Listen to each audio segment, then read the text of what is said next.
Bismillahirrahmanirrahim. Assalamu alaikum students. My name is Zainab Fatma and I am your science teacher.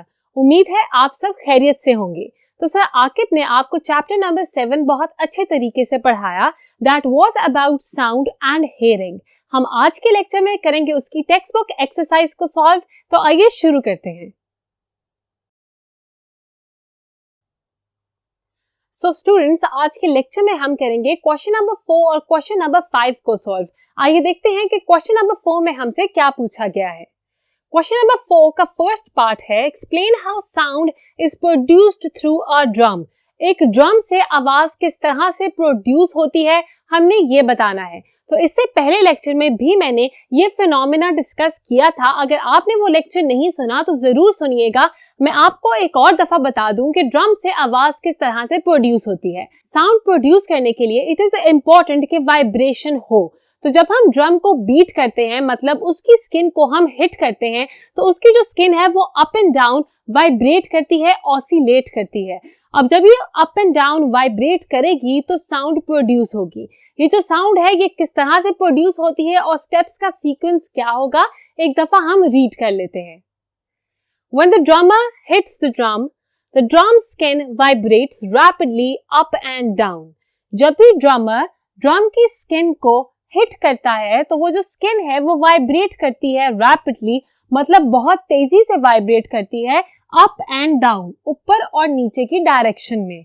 उसके बाद क्या होता है, it makes the air molecules vibrate.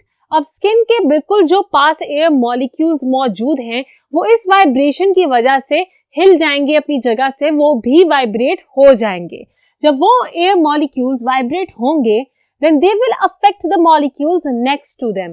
अब सबसे पहले तो स्किन के पास मौजूद एयर मॉलिक्यूल्स ने वाइब्रेट करना है, डिस्टर्ब होना है, उनके अंदर एक मूवमेंट ने आना है। जब वो मूव करना शुरू होंगे तो उनकी मूवमेंट की वजह से उनके पास मौजूद बाकी के एयर मॉलिक्यूल्स भी वाइब्रेट करेंगे और इस तरह से एक चेन स्टार्ट हो जाएगी ऑफ वाइब्रेशन जो कि ट्रैवल करेगी इन ऑल द डायरेक्शंस। अब ये जो एयर है, वाइब्रेटिंग एयर मॉलिक्यूल्स, ये पहुंचेंगे हमारे कान तक और जब ये हमारे कान में एंटर होंगे तो हमारा जो एयर ड्रम है, मतलब हमारे कान में भी एक ड्रम मौजूद है छोटा सा जिसको हम कहते हैं ईयर ड्रम। इसके अंदर जाके एयर मॉलिक्यूल्स ने उस ड्रम को बिल्कुल उसी तरह वाइब्रेट करवाना है जैसे हम नॉर्मल ड्रम को वाइब्रेट करते हैं।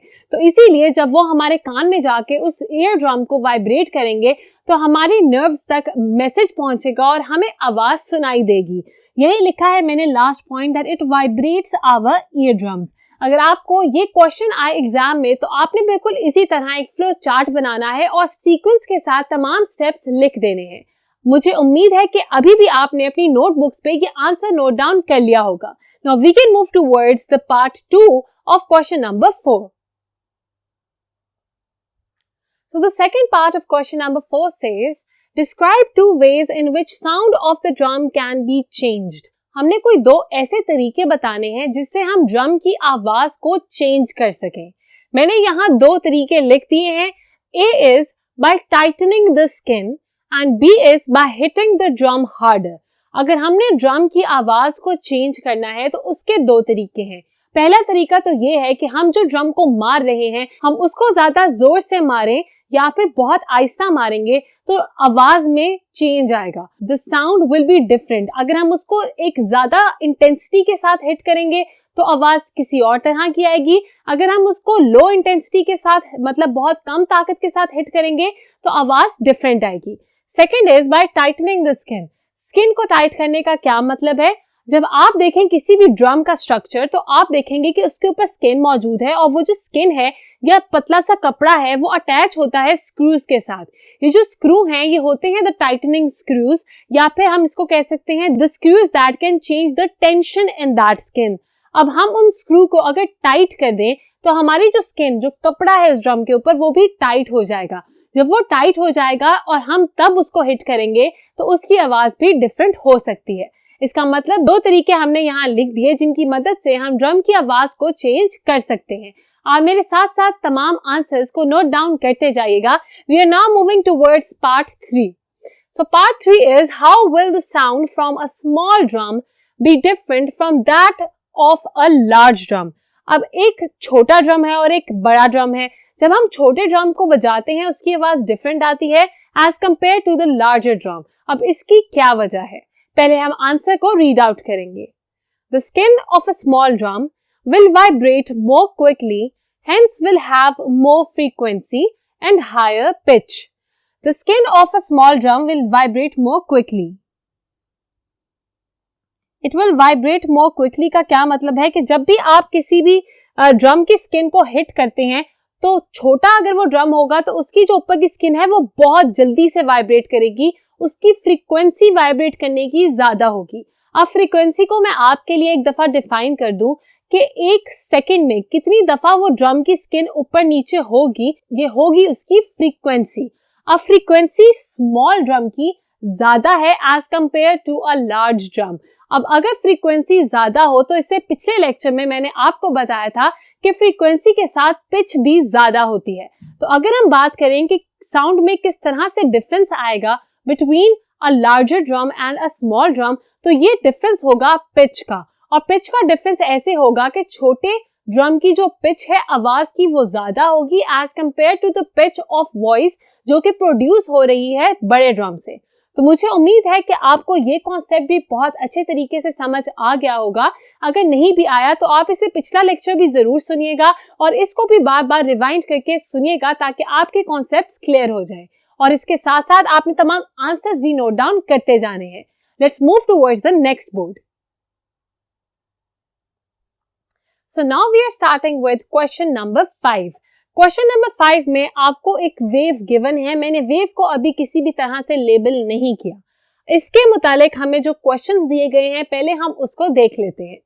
Question number 1 is mark the wavelength and the amplitude. हमने वेवलेंथ भी मार्क करनी है इस वेव की और हमने एम्पलीट्यूड भी मार्क करना है। तो मैं आपको एक और दफा याद करवा दूं कि वेवलेंथ होता क्या है। The difference between या फिर the distance between two waves is the wavelength. अब हम एक टॉप से लेके दूसरे टॉप तक अगर मेजर करें तो ये होगी वेवलेंथ और इसको रिप्रेजेंट किया जाता है इस सिंबल के साथ। तो ये हमने वेवलेंथ तो यहाँ पे मेंशन कर दी। अब हमने बताना है एम्पलीट्यूड। एम्पलीट्यूड होता है the height of that wave. For example अगर आप देखें कि ये कितनी हाइट पे, ये है इसकी बेसलाइन, यहां से ये कितना ऊपर जा रहा है। For example this is the limit जहां तक वो पहुंचा है, तो हम इसको मार्क कर लेंगे एज एम्पलीट्यूड।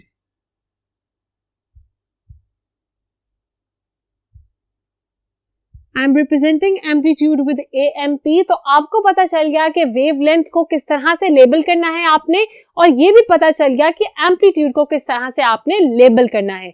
यही था हमारा question number 1 for question number 5। तो मुझे उम्मीद है कि आपने अपनी टेक्स्ट बुक पे भी इस तरह से लेबल कर लिया होगा अपनी वेव को। हम देखते हैं कि नेक्स्ट क्वेश्चन क्या है। Question number 2 is the sound wave represents 4 vibrations. आपके सामने जो यहाँ वेव बनी हुई है, यहाँ 4 वाइब्रेशंस हैं। आपने देखा कि 4 दफा हमारी जो वेव है वो ऊपर गई, 1 2 3 एंड 4। इसका मतलब कि 4 वाइब्रेशंस हुई हैं इस वेव में। It was created in 1/10 of a second. एक सेकेंड के 10वें हिस्से में 4 वाइब्रेशंस प्रोड्यूस हुई हैं। What is the frequency in hertz? Hertz में अगर हमने फ्रीक्वेंसी बतानी हो तो हम कैसे बताएंगे? अगर फ्रीक्वेंसी को डिफाइन किया जाए, it is the number of vibrations पर सेकेंड। एक सेकेंड में कितनी दफा हमारी वेव वाइब्रेट करेगी उसको हम कहेंगे the frequency of that sound wave. अब यहां आपने देखा कि ये है 1/10 ऑफ अ सेकेंड। एक सेकेंड के 10वें हिस्से में इसने 4 दफा वाइब्रेट करना है। इसका मतलब कि अगर हम ये पूरे 10 हिस्से देख लें और एक सेकेंड को कंप्लीट कर लें, दैट इज 4 मल्टीप्लाई बाय 10, तो हमारे पास आएंगी 40 वाइब्रेशंस। 40 वाइब्रेशंस का मतलब है कि फ्रीक्वेंसी होगी 40 हर्ट्ज।